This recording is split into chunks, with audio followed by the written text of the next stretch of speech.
Hey, welcome! Today we're going to dig into a pretty big question, all from a very specific point of view. What's the real value of our short time here on Earth? We're going to explore a text that makes a fascinating argument that maybe our focus shouldn't be on the here and now, but on a much, much bigger eternal picture.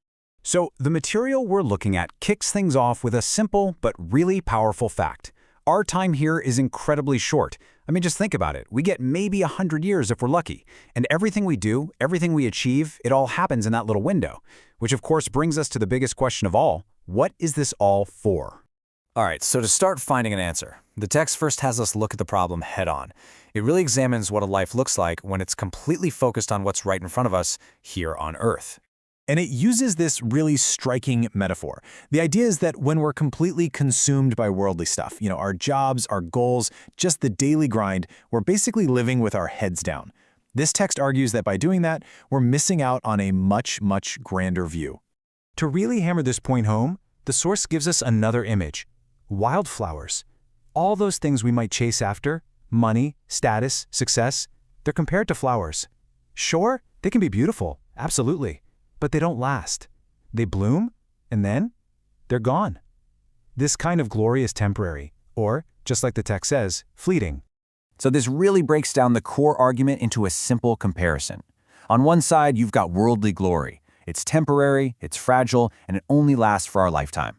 But on the other side, you have what's described as a heavenly kingdom, and that's eternal, it's forever, it's our true home. This huge contrast is the central idea the text really wants us to think about. Okay, so after establishing the problem with a purely worldly focus, the source completely pivots. It doesn't just leave us with a problem, it suggests there's a totally different way to see our existence. And this is really the core invitation of the text. Instead of looking down at the ground, like insects, it asks us to look up, to lift our eyes from our immediate, temporary worries and to start thinking about the possibility of an eternal world, a place it describes as the real home for our souls. This infinity symbol, this really gets to the heart of it. While our lives here on Earth are limited, the spiritual reality being described is absolutely endless. The source presents this heavenly world not just as eternal, but as an incredibly beautiful place that exists completely outside our understanding of time. All right, so if this eternal world is out there, the next question is pretty obvious, right? How do you get there? Well, the source claims there's a very specific path, and it even calls it a secret, something that you have to learn. See, this viewpoint doesn't frame the path as some vague hope. It's more like a locked door, and it claims there's a very specific key that can unlock it, a key that comes from a very particular kind of knowledge. And right here, the source tells us what it calls the secret. The key isn't an object, it's a person, Jesus. In this framework, he's presented as the one who has the knowledge and who actually created the path that makes this eternal world accessible to us. But why was a key even necessary? This next part really gets into the theological foundation of this hope. It explains the one act that, from this perspective, made everything else possible. The text lays out this kind of three-step process. First, the sacrifice on the cross.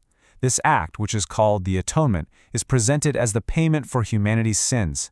Then, because of that payment, believers are elevated to a whole new status, what the text calls a royal priesthood.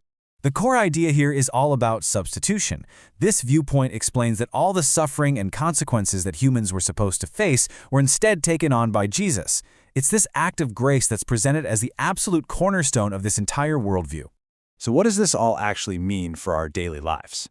If you really buy into this perspective, how does it change the way you live day to day? Well, the final section of the text is all about putting it into practice. Yeah, this isn't just an abstract idea. It's presented as a blueprint for living.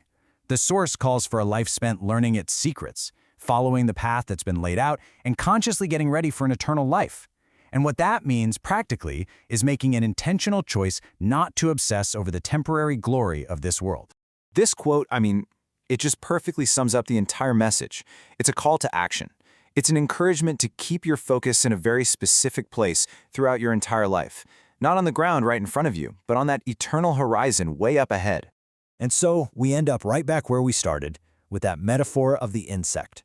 The text leaves us with this final challenging question, turning it right back on each of us. Are you living your life looking down at the ground, or are you looking up to the sky? It's a really powerful thought to consider. Thanks for joining me.